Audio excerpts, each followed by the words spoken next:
étions loin d'être des anti-français. Nous étions des amis de la France, mais pas, mais nous refusions, et en particulier des gens de ma tendance, nous refusions d'être des larbins, des instruments de la France. Nous voulions être des gens indépendants, mais mettant ensemble ce que nous avions vraiment de commun avec la France. Il y a cette communauté de langue, quelque chose de formidable. Et puis l'histoire.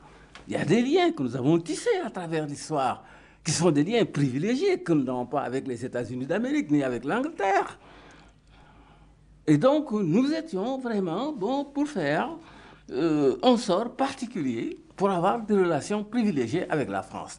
Mais à condition que ça se fasse dans la dignité, dans l'égalité, dans la bonne foi.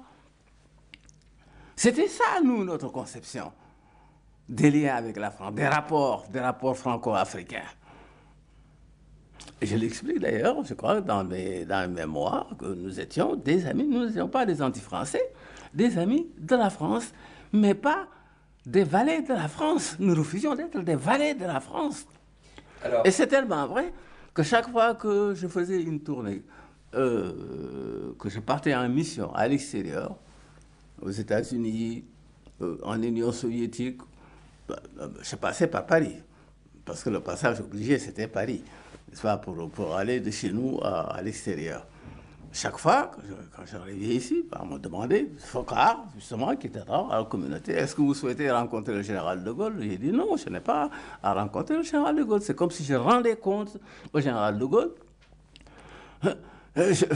Mon compte rendu, je le dois d'abord à mon gouvernement, au gouvernement de mon pays, et pas au général de Gaulle. Voilà un exemple précis.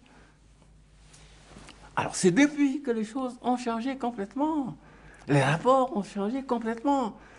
On est devenus des vassaux. Les chefs d'État ont accepté ensuite, sous l'influence de gens comme Foccart.